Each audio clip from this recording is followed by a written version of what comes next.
నమస్తే నాగేశ్వర్ గారు. నమస్తే అండి. గత కొంతకాలంగా అడ్డు అదుపు లేకుండా తగ్గేదేలే అన్నట్లుగా బంగారం ధర పెరుగుతూ వెళుతోంది కదా సార్. అంటే ఆల్ టైమ్ హై 1,35,000 10 గ్రాములకు చేరిన ధర ప్రజెంట్ 1,21,000కు చేరింది. అంటే ఆల్ టైమ్ హై నుంచి 14,000 పడిపోయింది. ఒకానొక దశలో 1,35,000 కాదు 1,50,000 2 లక్షలు అనే అంచనాలు కూడా వచ్చాయి. కానీ ఇప్పుడు తగ్గుతోంది. కారణం ఏంటి సార్? బంగారం ధర తగ్గడానికి గల కారణాలు ఏంటి? అంటే బంగారం ధర తగ్గడానికి కారణాలు మనం చాలా విశ్లేషించాము. దానికన్నా ముఖ్యమైన క్వశ్చన్ ఏంటంటే, ఇదేమైనా లాంగ్ టర్మ్ ట్రెండా లేదా ఇది తాత్కాలిక పరిణామమా అనేది మనకు మరీ ముఖ్యం.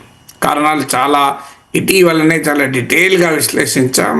ఎవరైనా చూసి ఉండాలి, చూడకపోతే చూడొచ్చు. సో దాదాపు 20-25 మినిట్స్ మాట్లాడాను ఎలా బంగారం ధరలు ఎందుకు తగ్గుతున్నాయని. సో దానికి కన్నా ముఖ్యమైనది ఏంటంటే, what does this trend mean? ఇదేమైనా తాత్కాలికమైన ట్రెండా? ఇది లాంగ్ టర్మ్లో కంటిన్యూ అవుతుందా? 2026లో ఏం జరుగుతుంది అనేది ఇప్పుడు మొత్తం మీకు మార్కెట్ సర్కిల్స్లో జరుగుతున్న అతిపెద్ద చర్చ. సో దీనికి రకరకాల విశ్లేషణలు వస్తున్నాయి. ముందు ఒక స్టాట్యుటరీ వార్నింగ్ లాంటిది, smoking is injurious to health, mutual fund investments are subject to market risk అని ఒక స్టాట్యుటరీ వార్నింగ్ లాగా.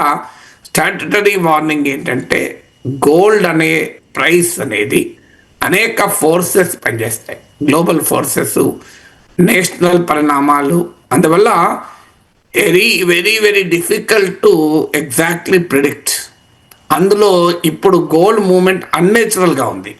సో 1,35,000 కావడము ఇప్పుడు మళ్ళీ లాస్ట్ 10 డేస్లోనే దాదాపు 8-12% పెరిగింది, పడిపోయింది. అంతకుముందు మంత్లో 16% పెరిగింది. ఒక్క మంత్లోనే 16% పెరిగింది. మీకు స్టాక్ మార్కెట్ సెన్సెక్స్ కానీ నిఫ్టీ కానీ తీసుకుంటే మీరు ఒక ఏడాదిలో 9%, 8% రేట్ ఆఫ్ రిటర్న్ ఉంటే, గోల్డ్ మీద 2025లోనే ఒక దశలో 57% రేట్ ఆఫ్ రిటర్న్. ఈవెన్ ఇప్పుడు తగ్గకముందు, ఈ లేటెస్ట్ ఫాల్ లేకముందు 57% rate of return in just 10 months period. So ఇంత ఊగా మీకు 1 ఇయర్లో 9% stock market rate of return ఉంటే, నేను I'm just quoting Forbes India figures. నేను ఎగ్జాక్ట్గా చెప్తున్నది ఫోర్బ్స్ ఇండియా ఇచ్చిన డేటా ప్రకారం సెన్సెక్స్, నిఫ్టీ అంటే National Stock Exchange, Bombay Stock Exchange, National Stock ఎక్స్చేంజ్లో మీకు 9%, 8% రేట్ ఆఫ్ రిటర్న్ ఉంటే 1 ఇయర్లో, గోల్డ్ ఏడాదిలోనే 57% రేట్ ఆఫ్ రిటర్న్ ఇచ్చి, ఒక్క నెలలోనే 16% ఇచ్చి, ఇప్పుడు వారం 10 రోజుల్లో 8-12% ఫాల్ అయింది. ఎవరు చెప్పగలుగుతారు చెప్పండి? ఇంత అన్నేచురల్ మూమెంట్ గోల్డ్ ప్రైసెస్లో ఉంటే ఎవరైనా ఇలా జరుగుతుంది అని చెప్పగలుగుతామా అనేది క్వశ్చన్ మార్క్. సో ఇది ఫస్ట్ ఆఫ్ ఆల్గా మనకు అర్థం కావాల్సిన అంశం. అందువల్ల ఎవరు చెప్పినా వారి అనుభవాల నుంచి చెప్పడమే తప్ప ఖచ్చితమైన పరిణామంగా ఎవరము చెప్పలేము. ఇప్పుడు మార్కెట్లో ఉన్న ఎక్స్పర్ట్ చెప్పేది ఏంటంటే, ఇంకో 8-10 weeks వరకు కూడా పడిపోవచ్చు. కానీ గోల్డ్కు ఉండే డిమాండ్ అయితే అంత సులభంగా పడిపోదు అని. అందులో ఇండియాలో అయితే డబుల్ ధమాకా, డాలర్తో పోలిస్తే రూపీ పతనం అవుతోంది, దానివల్ల గోల్డ్ ప్రైస్ పెరుగుతుంది. అంతర్జాతీయ మార్కెట్లో కూడా గోల్డ్ ప్రైసెస్ పెరుగుతున్నాయి. ఇంత పెరిగినా డిమాండ్ ఏమైనా తగ్గుతుందా అంటే అది లేదు. ఈ ఫెస్టివ్ సీజన్లో మీరు తీసుకుంటే ఆగస్ట్ మంత్లో, I'm again coating Forbes India figures, August మంత్లో $5.44 బిలియన్ విలువైనటువంటి గోల్డ్ ఇండియా ఇంపోర్ట్ చేసుకుంది. ఇప్పుడు ఇది $9.6 బిలియన్ చేరుకుంది సెప్టెంబర్ మాసంలో అనేది లెక్కలు. అంటే ఇంత భారీగా పెరిగిన సమయంలో కూడా గోల్డ్కి డిమాండ్ తగ్గడం లేదంటే కారణం ఫెస్టివ్ సీజనే కాదు, ఇంకా పెరుగుతుంది. ఇప్పుడు మీరు మొదట్లో అన్నారే 1,50,000 అవుతుంది, 2 లక్షలు అవుతుంది అనేటువంటి ఎక్స్పెక్టేషను ఒక కారణం. ఎందుకంటే ఇన్వెస్టర్స్ 2 రకాలుగా ఉంటారు. ఒకరేమో పెరిగే మార్కెట్లో ఇన్వెస్ట్ చేస్తారు, ఇంకోరేమో కాంట్రేరియన్ ఇన్వెస్టర్ అంటారు. వారెన్ బఫెట్ స్టైల్ అది. కాంట్రేరియన్ ఇన్వెస్టర్ ఏమో when the price is low they invest, when the price is high the cell. So అందువల్ల రెండు రకాల ఫోర్సెస్ గోల్డ్ పైన పనిచేస్తాయి. ఇప్పుడు మరి ఎందుకు ఈ రకంగా పెరుగుతుంది అన్నదానికి మనం ఇండికేషన్ తీసుకుంటే ముఖ్యమైన కారణం డీడాలరైజేషన్ అనే పరిణామం. డీడాలరైజేషన్ రేపు పొద్దున కాకపోవచ్చు, అది ఎన్నేళ్ళు పడుతుందని ఎవరమూ చెప్పలేము. ఇప్పటికీ ఇంటర్నేషనల్ ట్రేడ్ పైన, గ్లోబల్ ఫారిన్ ఎక్స్చేంజ్ రిజర్వ్స్ పైన, ఇంటర్నేషనల్ ఇన్వెస్ట్మెంట్ ప్యాటర్న్స్ పైన డాలర్కు తిరుగులేని ఆధిపత్యం ఉన్నప్పటికీ still a trend is towards distancing from dollar. అంటే డీడాలరైజేషన్ అనేది పెద్ద పదమే కావచ్చు, కానీ టువర్డ్స్ డీడాలరైజేషన్ అయితే ట్రెండ్ ఉంది. దానికి కారణం ఏంటి? మీకు క్లాసిక్ ఎగ్జాంపులే తీసుకుంటే ఎమర్జింగ్ మార్కెట్స్ అంటే ఇండియా, బ్రెజిల్, సౌత్ ఆఫ్రికా, వీటిని ఎమర్జింగ్ మార్కెట్స్ అంటారు. ఎమర్జింగ్ మార్కెట్ సెంట్రల్ బ్యాంక్స్ అంటే మన రిజర్వ్ బ్యాంక్ ఆఫ్ ఇండియా లాంటి బ్యాంకులు సెంట్రల్ బ్యాంక్స్ అంటారు. వాళ్ళు ఫారిన్ ఎక్స్చేంజ్ రిజర్వ్స్ కస్టోడియన్స్.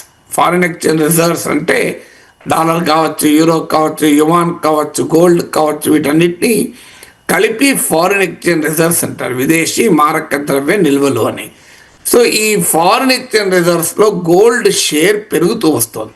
ఇప్పుడు ఎమర్జింగ్ మార్కెట్స్లోనైతే ఒక దశాబ్దం క్రితం 4% అరౌండ్ ఉంటే ఇప్పుడు అది కాస్త 9%కి చేరింది ఎవరేజ్.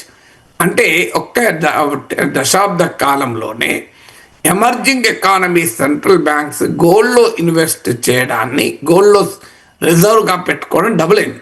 ఇక డెవలప్డ్ కంట్రీస్లో అయితే అరౌండ్ 20% వరకు కూడా తమ ఫారిన్ ఎక్స్చేంజ్ రిజర్వ్స్లో గోల్డ్ ఉంటుంది. సో ఈ ట్రెండ్కు కారణము డాలర్ పైన కాన్ఫిడెన్స్ పోవడము, అమెరికన్ ఎకానమీ పైన విశ్వాసం సన్నగిల్లడము, అలాగే డాలర్ను అమెరికా వెపనైజ్ చేసుకోవడము, ప్రపంచంలో మల్టీపోలారిటీ ట్రెండ్ పెరగడము, ఈ ఫ్యాక్టర్స్ అన్నీ కారణం. ఈ ట్రెండ్ ఉన్నంత కాలం గోల్డ్కి డిమాండ్ ఉంటుంది. అది ఎప్పటి వరకు ఉంటుంది? 2026లో ఉంటుందా, 27లో ఉంటుందా, 26లో తగ్గి 28లో పెరుగుతుందా? నేను కాదు, ఎవరు చెప్పలేరు.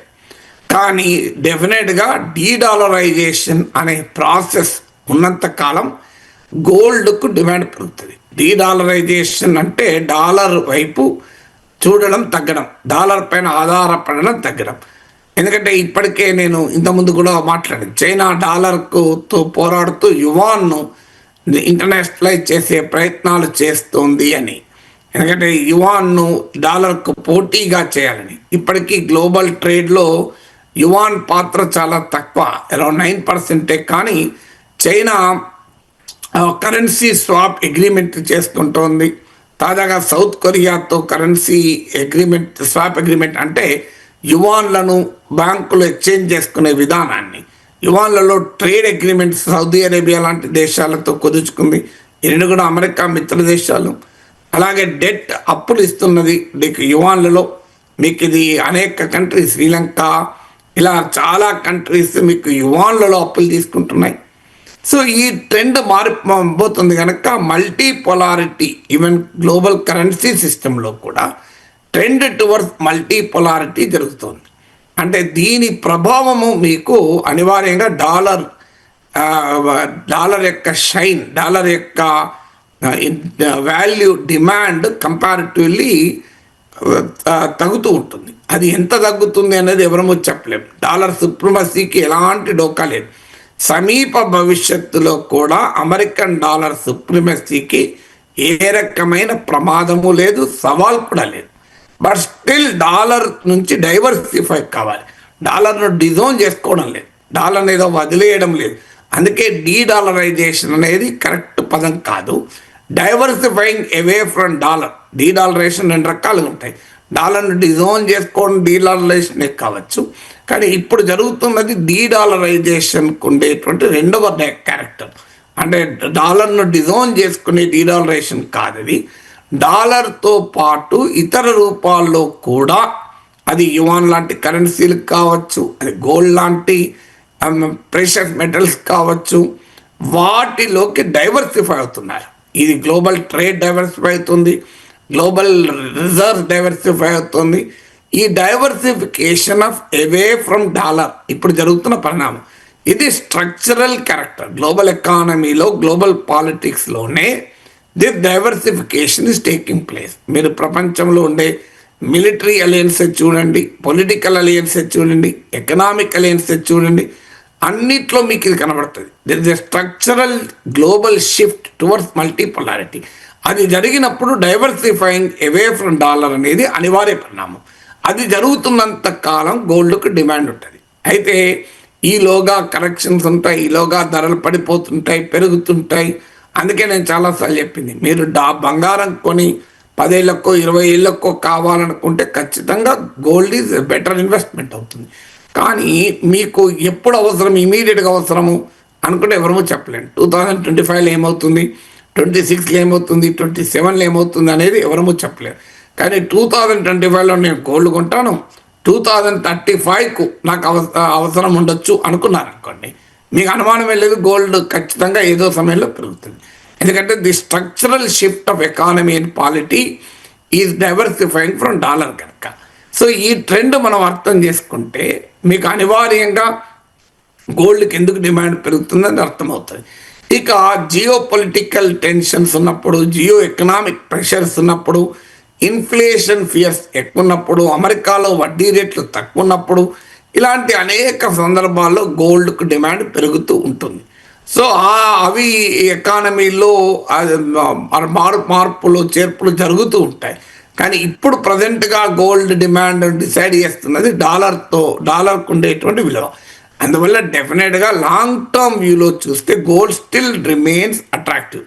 షార్ట్ టర్మ్లో ఏం జరుగుతుంది, మీడియం టర్మ్లో ఏం జరుగుతుంది అన్నది ఎవరమో చెప్పలేము. Right sir. ఇక తెలంగాణ రాజకీయ విషయానికి వస్తే ప్రస్తుతం తెలంగాణ రాజకీయం అంతా జూబ్లీహిల్స్ ఉప ఎన్నిక చుట్టూ తిరుగుతోంది సార్. బీజేపీ నుంచి దీపక్ రెడ్డి, బీఆర్ఎస్ నుంచి మాగంటి సునీత, కాంగ్రెస్ నుంచి నవీన్ యాదవ్ పోటీలో ఉన్న పరిస్థితి. ఎంఐఎం పోటీలో లేదు. ఎంఐఎం నవీన్ యాదవ్కి మద్దతు ఇస్తున్న పరిస్థితి. ఎవరి సర్వేలు వాళ్ళకు ఉన్నాయి సార్, ఎవరి సర్వేలు వాళ్ళకు అనుకూలంగా సర్వే చెప్తోన్న పరిస్థితి, మా పార్టీయే గెలుస్తుంది అని చెప్పి వాళ్ళు క్లెయిమ్ చేసుకుంటూ పరిస్థితి కనిపిస్తోంది. సో ఎంఐఎం అండ్ బీజేపీ ఈ రెండు పార్టీల మధ్య పోటీ అని చెప్పేసి రామచంద్రరావు తెలంగాణ రాష్ట్ర అధ్యక్షుడు చెప్తూ ఉంటే, బీఆర్ఎస్ అండ్ బీజేపీ ఈ రెండు కూడా కుమ్మక్కయ్యాయి. లోపాయికారి ఒప్పందం ఉంది. కాంగ్రెస్ అభ్యర్థి నవీన్ యాదవ్ను ఓడించేందుకు ఈ రెండు పార్టీలు మూకుమ్మడిగా పనిచేస్తూ ఉన్నాయి కలిసికట్టుగా అని చెప్పి రేవంత్ రెడ్డి ఆరోపణలు చేస్తున్న పరిస్థితి. ఇక్కడ జూబ్లీహిల్స్ నియోజకవర్గంలో ముస్లిం ఓటర్లు కూడా చాలా ఎక్కువ మందే ఉన్నారు కదా సార్, వారి ఓటు కూడా చాలా కీలకం. సో ముస్లిం ఓటర్లు ఎటువైపు ఉంటారు అంటే ఏం చెప్తారు సార్, మీ అంచనా ఏంటి?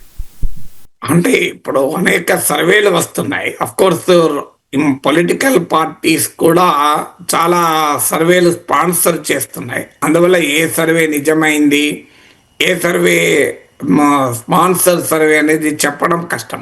ఎందుకంటే సోషల్ మీడియాలో ఒక పర్సెప్షన్ మేనేజ్మెంట్ కొరకు, నెరేటివ్ బిల్డింగ్ కొరకు, మేమే గెలుస్తున్నామనే వాతావరణాన్ని క్రియేట్ చేయడానికి రకరకాల సర్వేలు మార్కెట్లో సర్క్యులేషన్లు ఉన్నాయి. మన సోషల్ మీడియాలో చూస్తే ఎవరి సర్వే వాళ్ళది. ఇప్పుడు పంచాంగాలు ఎవరి పంచాంగం వారిది ఉగాది రోజు వినిపిస్తారే, అలాగే ఎవరి సర్వే వాళ్ళది. ఏది రియల్ సర్వే అనేది అర్థం కాకుండా ఉంది. అందువల్ల జూబ్లీహిల్స్లో మీరు ఎలక్షన్ సీన్ సర్వే చేస్తే సో ప్రిడిక్షన్ అనేది మనం ఇప్పుడే చెప్పలేము. కానీ డెఫినెట్గా పోటీ చాలా కీన్ కాంటెస్ట్గా ఉంటుంది అనేది అనుమానం లేదు.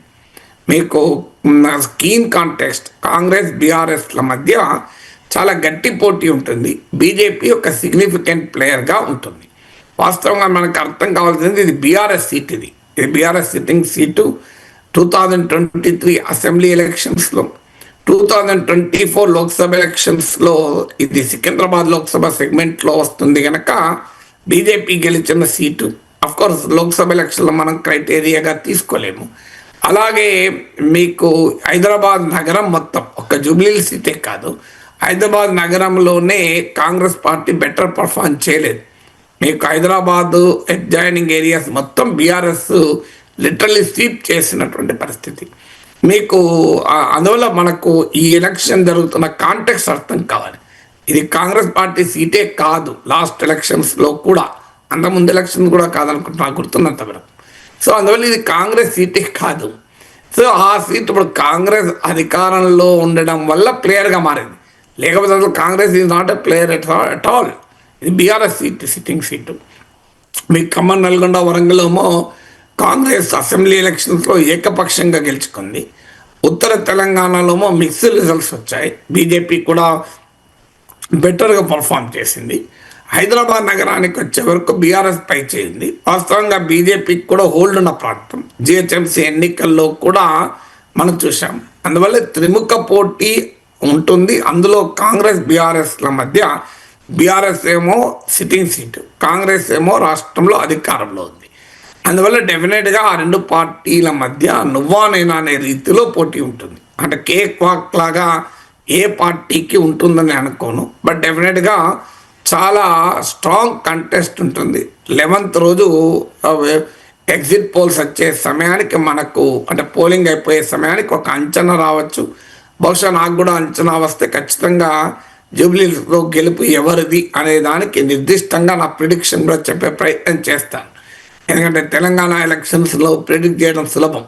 ఎందుకంటే నేను ఫిజికల్గా తెలంగాణలో ఉండడమే కాదు, ఆంధ్రాకి వచ్చేవరకు ఏమైందంటే మనం నిజం చెప్పినా నమ్మే పొజిషన్లో ఎవరు ఉండరు. సో నిజం చెప్పినా ఏదో ఒక పార్టీ ఖాతాలో వేసి అనవసరంగా దాడి చేస్తుంటారు. తెలంగాణలో ఆ ప్రాబ్లం లేదు.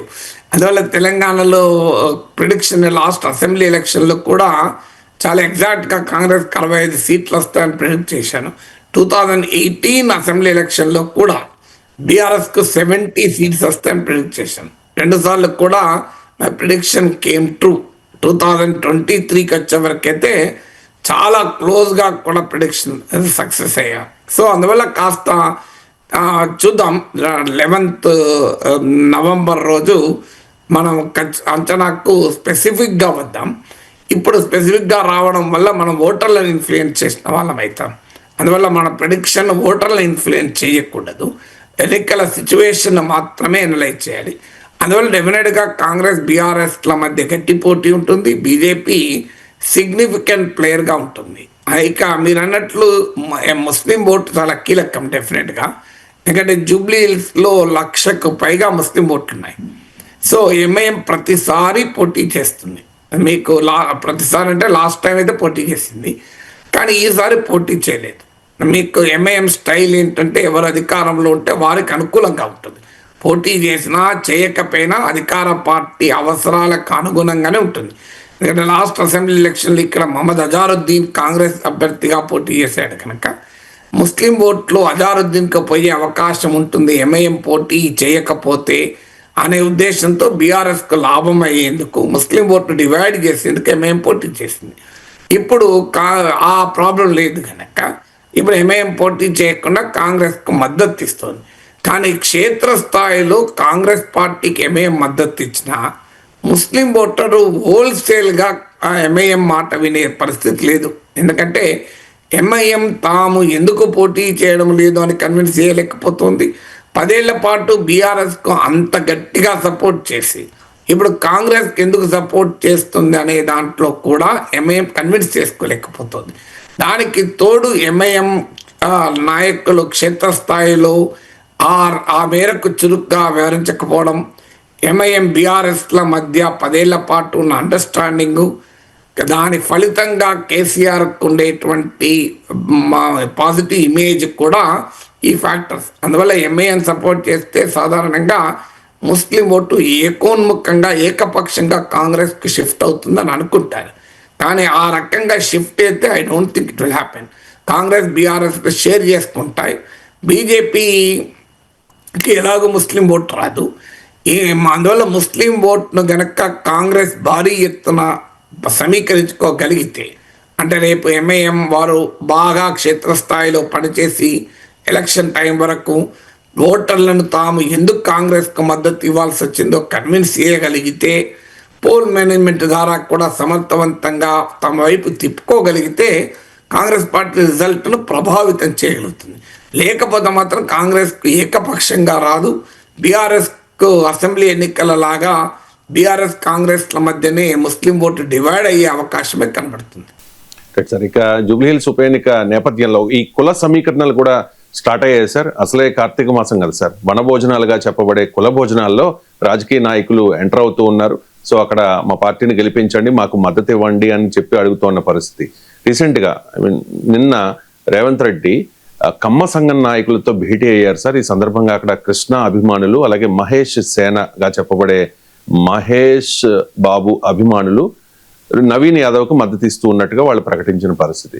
సో జూబ్లీ హిల్స్ నియోజకవర్గంలో ఉప ఎన్నిక నేపథ్యంలో కుల సమీకరణాలు, మీ కామెంట్ ఏంటి సార్ దీన్ని? అంటే డెఫినెట్ గా కమ్మ ఓటు కీలకమే, మీకు కాదని ఎవరు అన్నారు. కమ్మ ఓటు కావచ్చు, ఓబీసీ ఓటు మన రాజకీయాలు ఆంధ్రప్రదేశ్ అంత పచ్చిగా కాస్ట్ తెలంగాణలో అంత ప్రభావం చూపకపోయినా అదొక అంశం. మీకు 2023 అసెంబ్లీ ఎన్నికలప్పుడు కూడా కమ్మ సంఘం మద్దతు ఎవరికైనా చర్చ జరిగింది. తెలుగుదేశం పార్టీకి సాంప్రదాయకంగా కమ్మాస్ మద్దతుదారులు, కానీ తెలుగుదేశం పోటీ చేయడం లేదు. తెలుగుదేశం పార్టీ బహిరంగంగా బీజేపీకి కూడా మద్దతు ఇవ్వడం లేదు.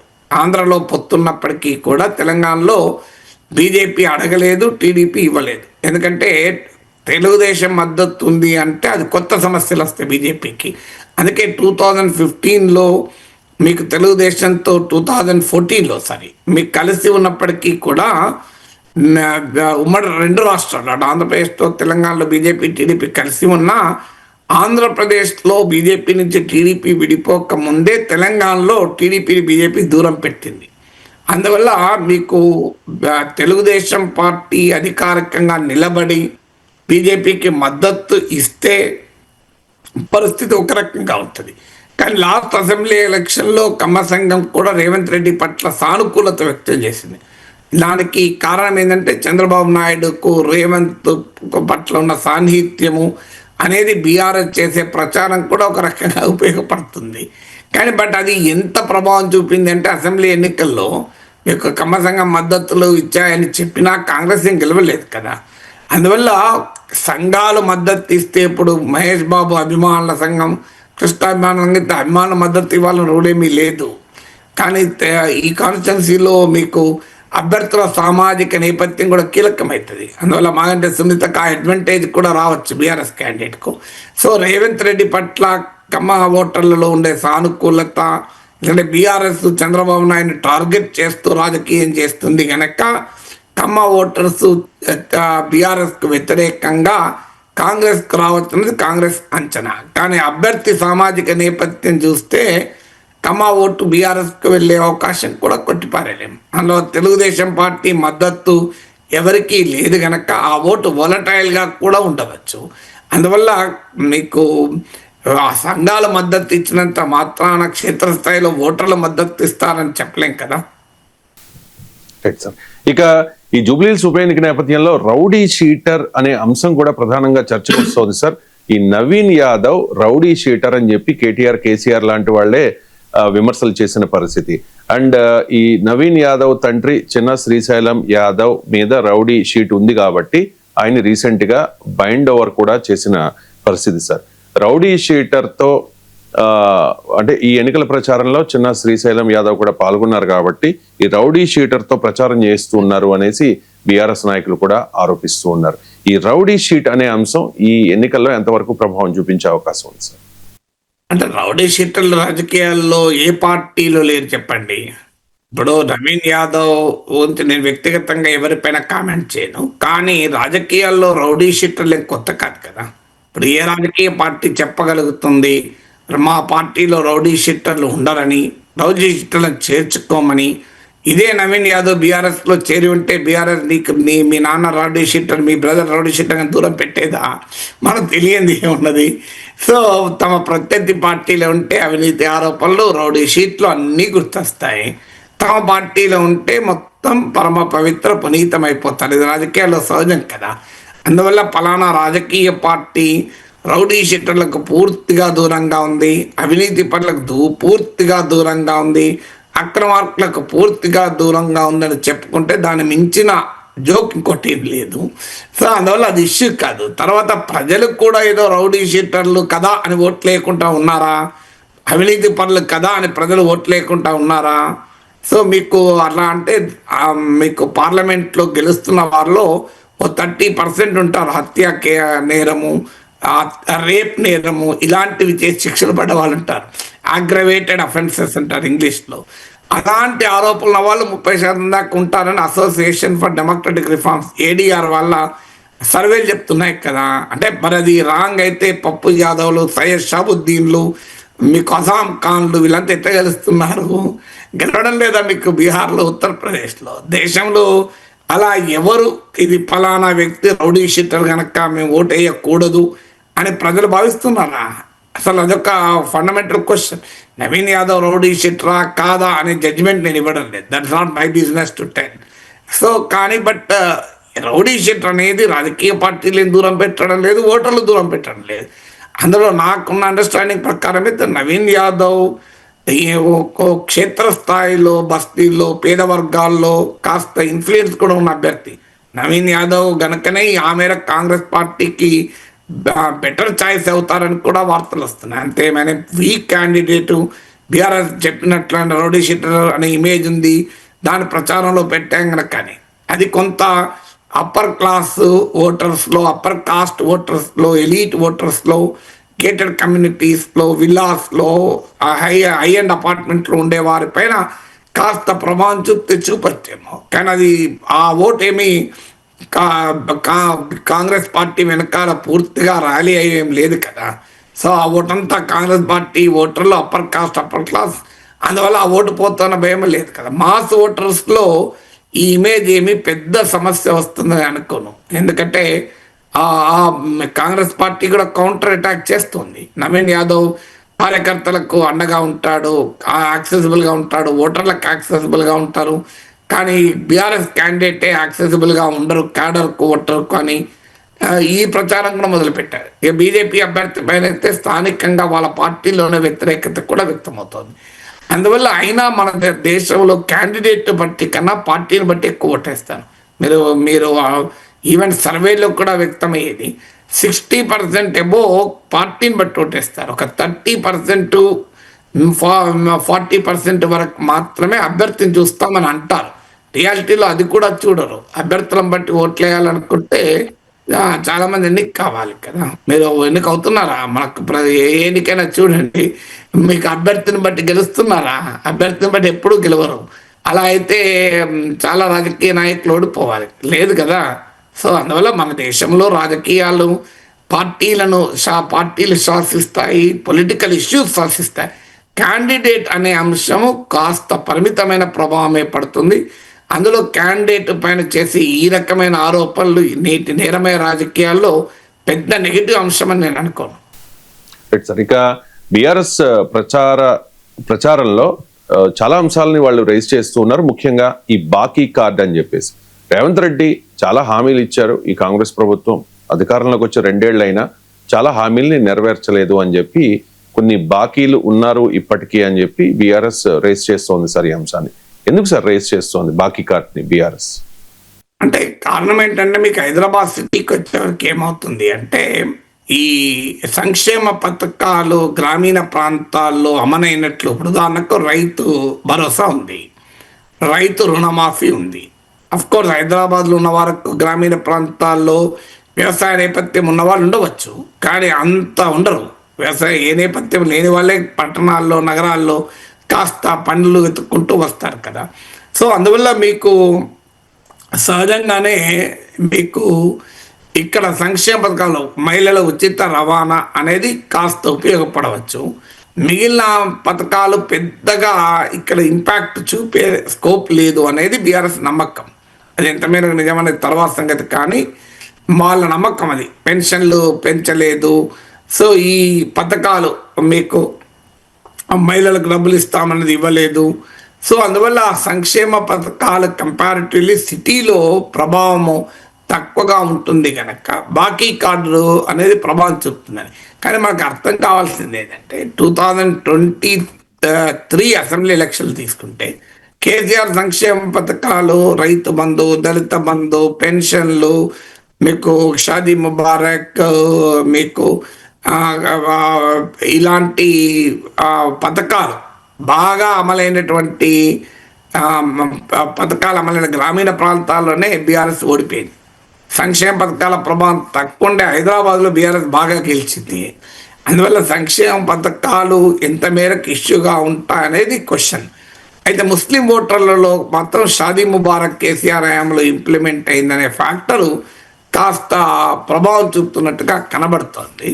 సో అందువల్ల రాజకీయ పార్టీలు తమ వ్యూహాల్లో భాగంగా కొన్నిటిని హైలైట్ చేస్తుంటారు. ఎందుకంటే లాస్ట్ అసెంబ్లీ ఎలక్షన్లో కాంగ్రెస్ పార్టీ ఇంటింటికి గ్యారంటీ ఇచ్చారు కనుక ఆ గ్యారంటీ కార్డుకు పోటీగా ఇప్పుడు బాకీ కార్డును బీఆర్ఎస్ ప్రవేశపెట్టింది. ఇక ఈ జూబ్లీహిల్స్ ఉప ఎన్నికలో సానుభూతి అనేది పెద్ద ప్రచారాస్త్రం అవుతుంది అని అనుకున్నాం. గతంలో అంటే ఈ నామినేషన్ వేసే ముందు ఆ తర్వాత కూడా స్టార్టింగ్ లో మాగంటి సునీత కన్నీళ్లు పెట్టుకోవడం కార్యకర్తల సమావేశంలో నాయకులతో సమక్షంలో, సో దీన్ని బీఆర్ఎస్ నాయకులు ఫోకస్ చేశారు కదా సార్, కన్నీళ్లు పెట్టుకుంటూ ఉన్నారు సానుభూతి అని అది ఆ టైప్ లో ఇది చేశారు.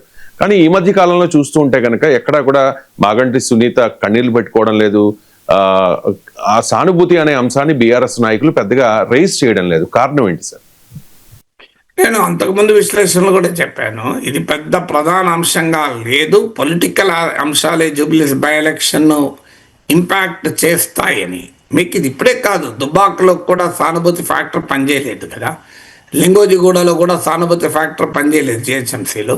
సో అన్ని సందర్భాల్లోనూ సానుభూతి ఫ్యాక్టర్ పనిచేస్తుంది అని చెప్పలేము. చాలా ఎన్నికల్లో సానుభూతి ఫ్యాక్టర్లు పనిచేయవు.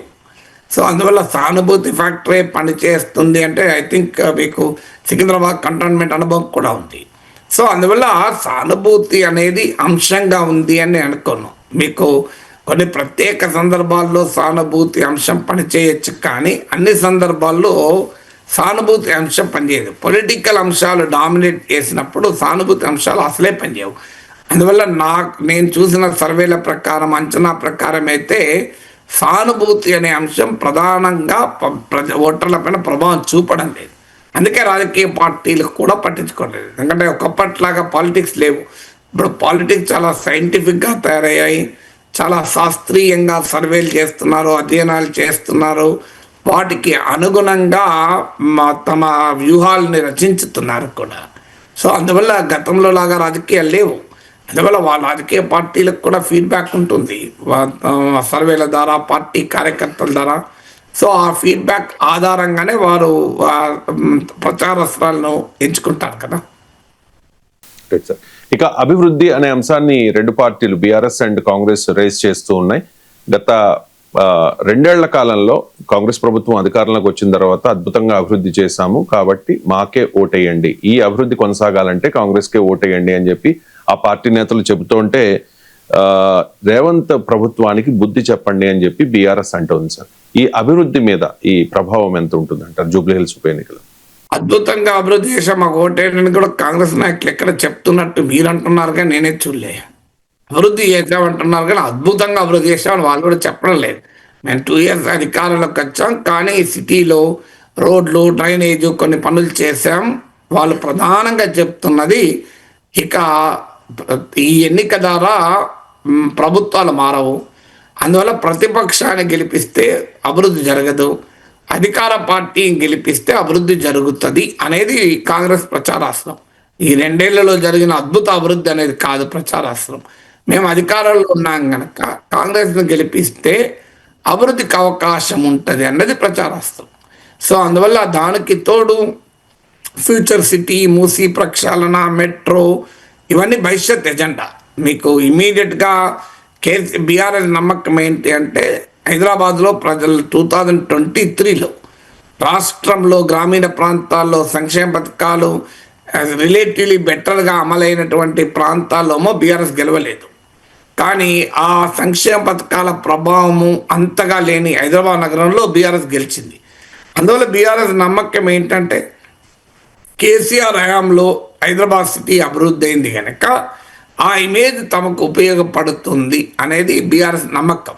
క్షేత్రస్థాయిలో కూడా అది నిజం కూడా. కొంత కేసీఆర్ పట్ల గతంలో ఉన్న గ్రామీణ ప్రాంతాల్లో వ్యక్తమైన వ్యతిరేకత గతంలో హైదరాబాద్లో వ్యక్తం కాలేదు. అందులో ఇప్పుడు కేసీఆర్ 2 ఏళ్ళుగా అధికారంలో లేడు. మీకు 2023 వేరు, అప్పుడు కేసీఆర్ 10 ఏళ్ల పాటు అధికారంలో ఉన్నారు కనుక ఆ వ్యతిరేకత ఉంటుంది. అందులో బీఆర్ఎస్ కేసీఆర్ ఓటమికి ప్రధాన కారణం పర్ఫార్మెన్స్ కన్నా కూడా యాటిట్యూడ్. సో ప్రజలు ఎందుకు బీఆర్ఎస్కి ఓటేయలేదంటే అభివృద్ధి జరగలేదని, సంక్షేమ అమలు కాలేదని ఆ కోపం కన్నా కూడా యాటిట్యూడ్ పైన ప్రజలు బాగా వ్యతిరేకంగా తీర్పు చెప్పారు. అంటే కేసీఆర్కి ఒకసారి తగలాలి, కేసీఆర్ కుటుంబము ఒకసారి బుద్ధి చెప్పాలి, ఎమ్మెల్యేల పైన వ్యతిరేకత, ఈ యాటిట్యూడ్, కేసీఆర్ అందుబాటులో లేడు, ప్రజలతో కలవడు, ఇలాంటి అంశాల పైన ప్రజలు ఎక్కువగా రియాక్ట్ అయ్యారు. సో అందువల్ల అభివృద్ధి జరగలేదు అని రియాక్ట్ కాలే. అదే జరుగుంటే హైదరాబాద్లో కూడా మరి బీఆర్ఎస్ ఓడిపోవాలి. సాధారణంగా తెలంగాణ అంతటా ఒకే రకమైన ప్రజా తీర్పు రావాలి, ఒకే రకమైన ప్రజా తీర్పు రాలేదు. సో అందువల్ల అది హైదరాబాద్లో ప్రజలు గతంలో ఇచ్చిన తీర్పు ఆధారంగా చేసుకొని కేసీఆర్ ఇమేజు, కేసీఆర్ ప్రభుత్వంలోనే హైదరాబాద్ బెటర్గా ఉంది అనే భావన తమకు ఎక్కువ ఓట్లు వస్తాయన్నది బీఆర్ఎస్ నమ్మకం. అందుకే బీఆర్ఎస్ ఆ డైమెన్షన్ ఎక్కువగా ఫోకస్ చేస్తుంది. సరిగ్గా ప్రస్తుతం ఉన్న అంచనా ప్రకారం బీఆర్ఎస్ కాంగ్రెస్ల మధ్య పోటీ ఉంటుంది అని చెప్పి, కానీ భారతీయ జనతా పార్టీ కూడా అంటే ప్రచారంలో వాళ్ళు స్టార్ట్ చేశారు, చాలా అగ్రెసివ్గా ప్రచారం చేస్తున్న పరిస్థితి. త్వరలో వివిధ రాష్ట్రాల ముఖ్యమంత్రులు కూడా వచ్చి ప్రచారం చేసే అవకాశం ఉన్నట్లుగా వార్తలు వస్తున్నాయి సార్. ఈ జూబ్లీ హిల్స్ ఉప ఎన్నికలో బీజేపీ పాత్ర ఏంటి సార్? బీజేపీ పోటీ చేస్తుంది కాబట్టి కొన్ని ఓట్లు ఖచ్చితంగా చేలుతాయి. ఆ ఓట్లు చీలిక అనేది ఎవరికి లాభం, ఎవరికి నష్టం? బీజేపీ పాత్ర ఏంటి?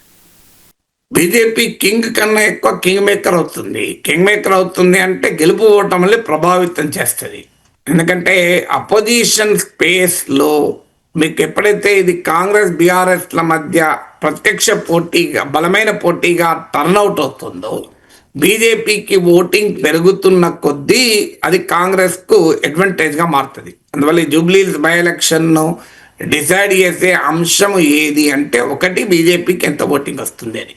సో బీజేపీ ఓటింగ్ ఎంత మేరకు వస్తుంది, ఉదాహరణకు బీజేపీ ఓటింగ్ 25% వచ్చింది అనుకోండి, అంటే పోటీ క్లియర్గా ట్రయాంగులర్గా మారింది అనుకోండి, మూడు పార్టీలు కూడా ఒక 30% చీల్చుకొని ఇంకో 10%ను వివిధ రకాలుగా తెచ్చుకున్నారనుకోండి, అప్పుడు ఫలితం ఖచ్చితంగా కాంగ్రెస్కి అడ్వాంటేజ్గా మారుతుంది. కానీ బీజేపీ కనుక ఆ స్థాయిలో పర్ఫామ్ చేయలేదనుకోండి, అంటే ప్రభుత్వ వ్యతిరేక ఓటు ర్యాలీ అయిందనుకోండి బీఆర్ఎస్కి అనుకూలంగా, అప్పుడు బీఆర్ఎస్కు గెలుపు సులభం అవుతుంది. అందువల్ల బీజేపీకి ఎంత ఓటింగ్ వస్తుంది అన్నది మీరు చూడండి, జూబ్లీ హిల్స్ ఫలితాన్ని డిసైడ్ చేస్తుంది. నవంబర్ 14న మళ్ళీ మనం కూర్చొని మాట్లాడుకున్నప్పుడు స్పష్టంగా అర్థమవుతుంది మీకు బీజేపీ ఓటు ఎంత వస్తుంది అన్నది కీలకం. బీజేపీ ఓటు 10% ఆ రేంజ్లో ఉందనుకోండి, మీకు బీఆర్ఎస్కు ఎడ్జ్ వస్తుంది, లీడ్ వస్తుంది. సో బీజేపీ ఓటు 25% ఆ రేంజ్కి వెళ్ళిపోయింది అనుకోండి, మీకు కాంగ్రెస్కి అవకాశాలు మెరుగవుతాయి. 30% వరకు పోతే కాంగ్రెస్కు ఎడ్జ్ వచ్చేస్తుంది. సో అందువల్ల బీజేపీకి ఎంత ఓటింగ్ వస్తుంది అనేది గెలుపు ఓటములకు కూడా ప్రభావితం చేసే అవకాశం ఉంటుంది. సో ఇది మొదటిది. రెండవది, ఈ ఎన్నికలు ప్రభావితం చేస్తే ముస్లిం ఓటు ఎంఐఎం మద్దతు వల్ల కాంగ్రెస్ కన్సాలిడేట్ చేసుకోగలిగితే, most of the Muslim voter కాంగ్రెస్కు ఓటు వేస్తే కాంగ్రెస్ పార్టీకి ఎడ్జ్ వస్తుంది. లేదు అది డివైడ్ అయిందనుకోండి, లేదా బీఆర్ఎస్కే ఆధిక్యత ఉందనుకోండి, అప్పుడు ఖచ్చితంగా కాంగ్రెస్కు పెద్ద ఛాలెంజ్ అవుతుంది, బీఆర్ఎస్కి అడ్వాంటేజ్ అవుతుంది. ఎందుకంటే మీకు బీజేపీ ఇక్కడ ప్రధాన పోటీదారు కాదు. బీజేపీ వర్సెస్ కాంగ్రెస్ ఉంటేమో ముస్లిం ఓటు ఏకపక్షంగా కాంగ్రెస్కి పడుతుంది. ఇప్పుడు కర్ణాటకలో అదే జరిగింది, కానీ తెలంగాణలో జరగలే. అసెంబ్లీ ఎన్నికల్లోనైతే అసలే జరగలే. లోక్సభ ఎలక్షన్లో కాస్త బెటర్గా కాంగ్రెస్ పార్టీకి ఓటింగ్ వచ్చింది, ఎందుకంటే అప్పటికే కాంగ్రెస్ అధికారంలోకి వచ్చింది రాష్ట్రంలో. దేశవ్యాప్తంగా బీజేపీకి పోటీగా కాంగ్రెస్ ఎమర్జ్ కావడం వల్ల మీకు కాంగ్రెస్ పార్టీకి అడ్వాంటేజ్ అయింది ముస్లిం ఓటు. కానీ అసెంబ్లీ ఎన్నికల్లో బీఆర్ఎస్కే ఎక్కువ ఓట్లు వచ్చాయి ముస్లిం ఓట్లు. అందువల్ల మీకు రెండవ ముఖ్యమైన అంశం ముస్లిం ఓటు. మూడవ ముఖ్యమైన అంశం పోల్ మేనేజ్మెంట్.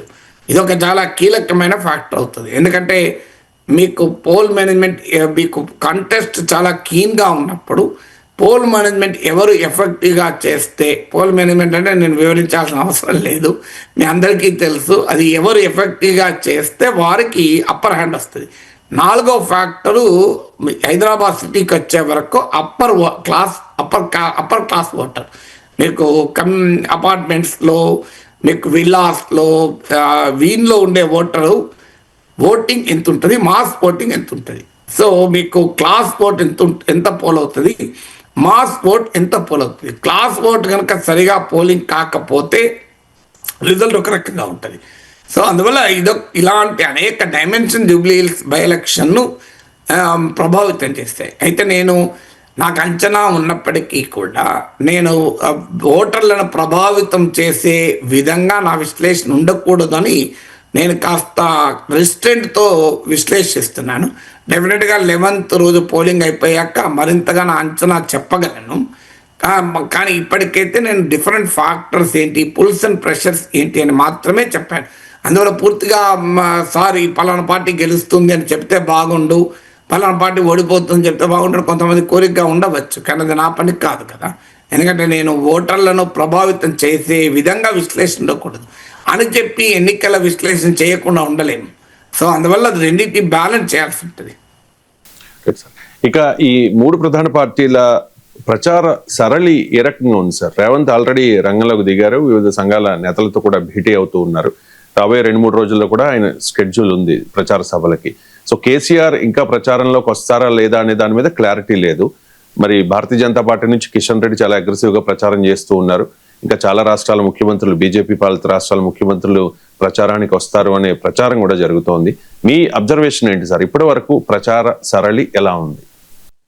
నాకున్న అంచనా ఏంటంటే, నేను గమనించిన మేరకు, నేను తెలుసుకున్న మేరకు బీఆర్ఎస్ ఇనీషియల్గా చాలా దూకుడుగా ప్రచారం చేసింది. 3 పార్టీల్లో చూస్తే మీరు BRS as an early advantage చాలా ఎర్లీగా ప్రచారాన్ని పనిచేసింది. క్షేత్రస్థాయిలో కూడా బీఆర్ఎస్ కార్యకర్తలు చాలా కసిగా పనిచేస్తున్నారు, బీఆర్ఎస్ నాయకులు కూడా చాలా కసిగా పనిచేస్తున్నారు. దీన్ని లైఫ్ అండ్ డెత్గా తీసుకున్నారు, జీవన్ మరణ సమస్యగా.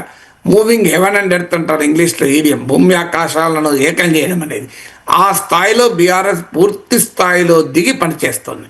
సో ఇది ప్రతిపక్ష పార్టీ కదా, ఓడిపోయిన పార్టీ కదా, సో అనే రీతిలో బీఆర్ఎస్ పనిచేయడం లేదు. బీఆర్ఎస్ ఫుల్ ఫ్లెడ్జ్డ్గా ఇనీషియల్గా బాగా ఎఫెక్టివ్గా క్యాంపెయిన్లోకి ఎంటర్ అయింది.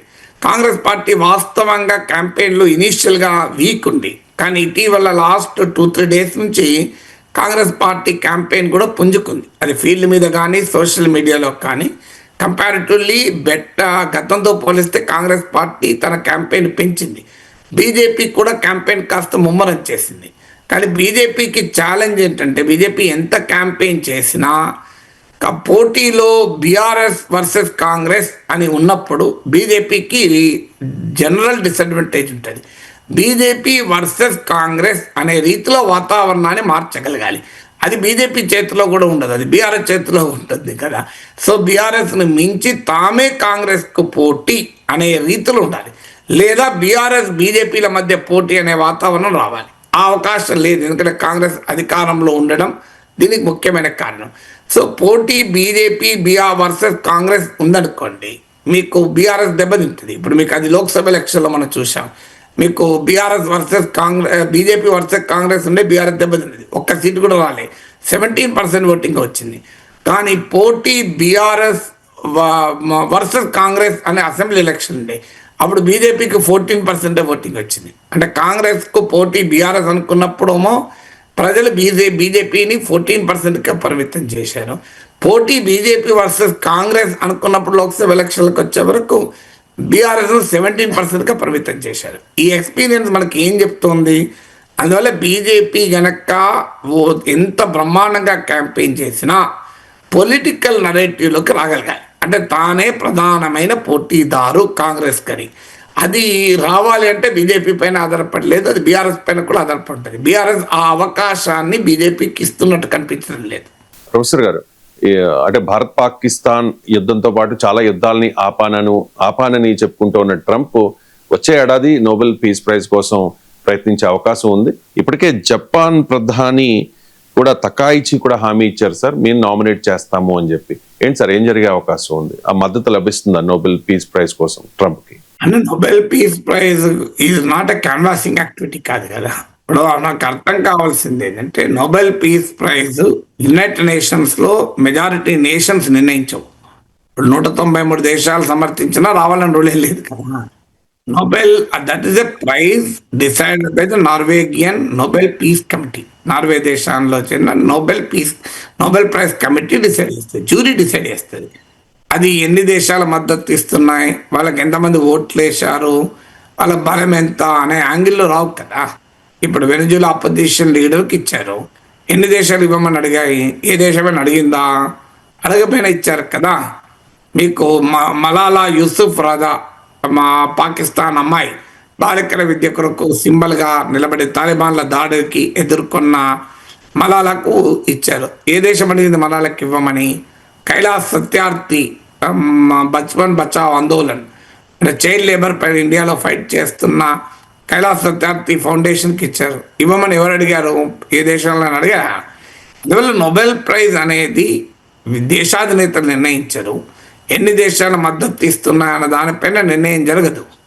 దానికి నిర్ణయం జరగాల్సింది ఆ పీస్ కమిటీ, నోబెల్ ప్రైజ్ ఇచ్చే జ్యూరీ ఈ వ్యక్తి వల్ల యుద్ధాలు ఆగాయి, శాంతి నెలకొన్నది, దేశాలు ఐక్యమయ్యాయి, మానవాళి సుఖ సంతోషాలతో ఉన్నారు, ఆ మానవ వాల్యూస్ కొన్నిటికి నిలబడ్డారు, ఈ యాంగిల్ పైన ఉండాలి. నోబెల్ పీస్ ప్రైజ్లో చాలా రాజకీయాలు కూడా ఉండొచ్చు. ఇప్పుడు వెనిజులా అపోజిషన్ లీడర్కి ఎందుకు ఇచ్చారు? అమెరికా అనుకూల వైఖరి తీసుకుంటోంది కనుక, వెనిజులాలో ఉన్న అమెరికా వ్యతిరేక, వెస్ట్రన్ వ్యతిరేక, మదురో ప్రభుత్వానికి వ్యతిరేకంగా పోరాడుతుంది కనుక ఆమెకి ఇచ్చారు. లేకపోతే వేరే రీజన్ ఏముంది? నిజంగానే వెనిజులన్ అపోజిషన్ లీడర్ వల్ల ప్రపంచంలో శాంతి నెలకొన్నదా? సో మీరు అదే నిజమైతే పాకిస్తాన్లో ఉన్న మిలిటరీ పాలకులతో పశ్చిమ దేశాల ఫ్రెండ్షిప్ ఉంటుంది, సౌదీ అరేబియా రాజులతో ఫ్రెండ్షిప్ ఉంటుంది, నిరంకుశ ప్రభువులతో ఫ్రెండ్షిప్ ఉంటుంది. వెనిజులాలో మాత్రమే ప్రభుత్వానికి వ్యతిరేకంగా పోరాడుతున్న వారికి ఇస్తారా? పాకిస్తాన్లో ప్రజాస్వామ్య హక్కుల కొరకు పోరాడుతున్న వాళ్ళకి ఎందుకు ఇవ్వకూడదు? మీరు పాక్ ఆక్యుపైడ్ కాశ్మీర్లో పౌర హక్కుల కొరకు పోరాడుతున్న అవామీ యాక్షన్ కమిటీకి ఎందుకు ఇవ్వకూడదు? అంటే అమెరికా అనుకూల ప్రభుత్వం పాకిస్తాన్లో ఉంది కనుక ఆ పాకిస్తాన్లో ఉన్నటువంటి ప్రభుత్వాలకు వ్యతిరేకంగా పోరాడుతున్న వారికి ఇవ్వరు. బెలూచిస్తాన్ లిబరేషన్ ఆర్మీని తీవ్రవాద సంస్థగా ప్రకటించలేదా? నిజంగా ఒకవేళ ఇదే బెలూచిస్తాన్ లిబరేషన్ ఆర్మీకి నోబెల్ పీస్ ప్రైజ్ వచ్చేది ఎప్పుడు? ఒకవేళ పాకిస్తాన్ ఉన్న ప్రభుత్వం కనుక అమెరికా వ్యతిరేక యాంటీ వెస్ట్రన్ అలియన్స్ అంటే గ్యారంటీగా వచ్చేది. సో అందువల్ల దాంట్లో రాజకీయాలు అంటే, అందుకే Venezuela opposition leader Nobel prize రావడంతోనే అమెరికా అధ్యక్షుడికి అంకితం, నీకే అంకితం అని పాట పాడింది.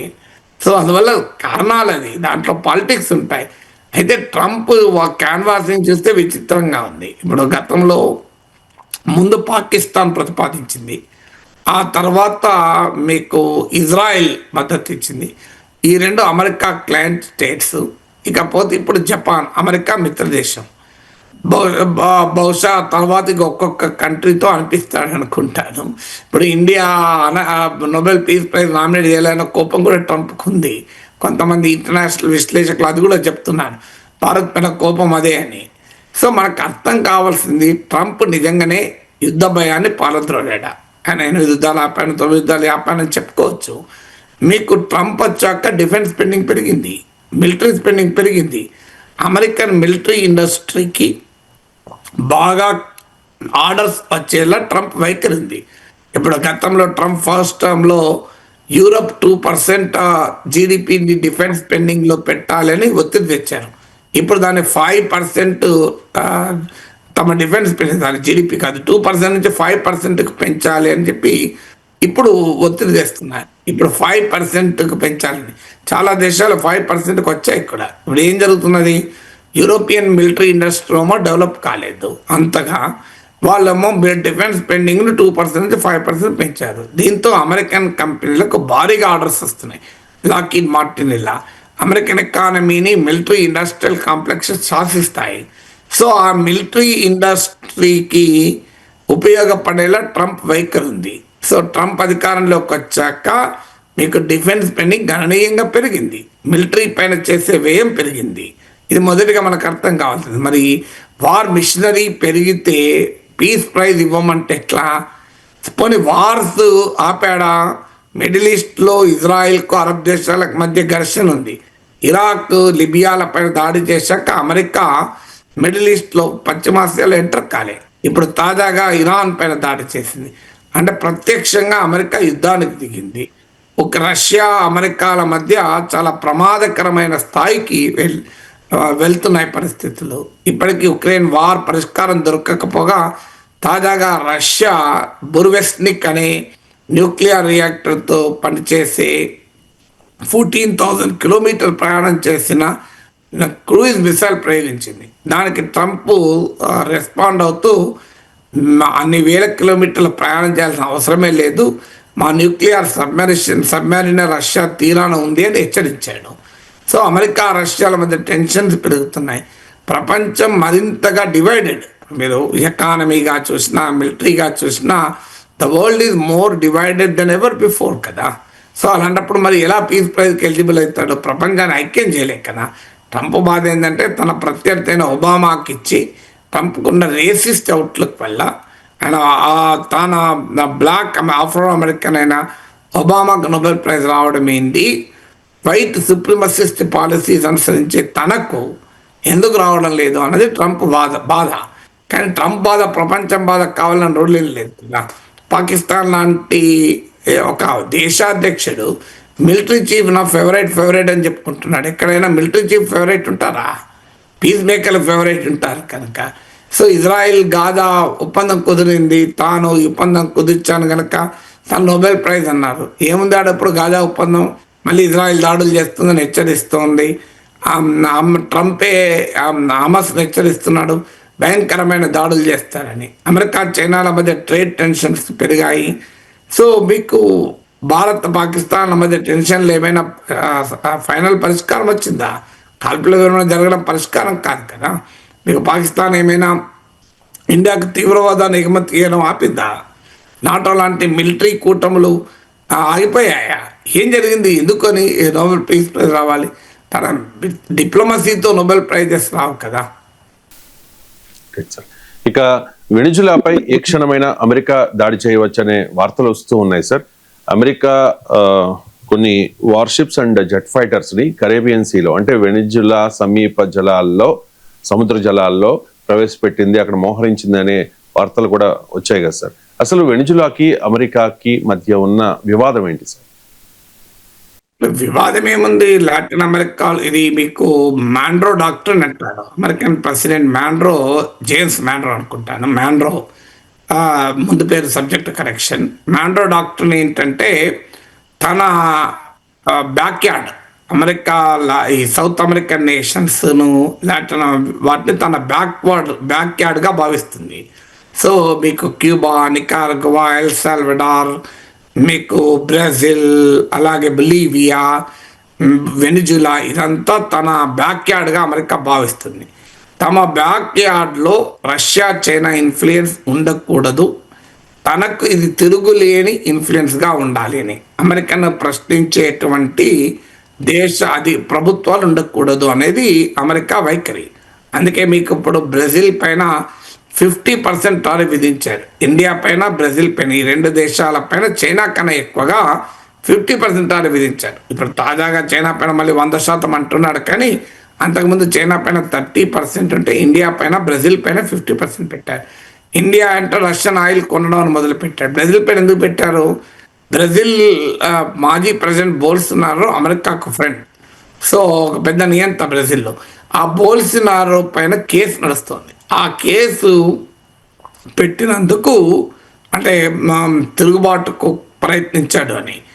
అందువల్ల ప్రెసిడెంట్ లూలా అమెరికాకు వ్యతిరేకంగా వైఖరి తీసుకున్నాడు. అందువల్ల బ్రెజిల్ పైన 50% టారిఫ్ విధించారు. అందువల్ల ఇక్కడ ఈ సౌత్ అమెరికన్ కాంటినెంట్లో తనకు ఎదురు ఉండకూడదని అమెరికా మొదటి నుంచి అనుసరించారు. ఇలా కొత్త కాదు.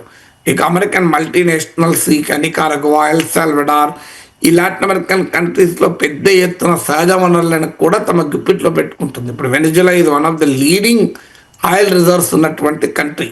మీకు సౌదీ అరేబియాతో, ఇరాన్తో ఇలా పోటీ పడగలిగే స్థాయిలో ఆయిల్ రిజర్వ్స్ ఉన్నాయి. ఈ కంపెనీస్ అన్నీ కూడా చిలీ, ఇందులో ఉన్న మినరల్ వెల్త్ పై కూడా అమెరికన్ మల్టీనేషనల్సే ఆధిపత్యం ఉండాలి అని.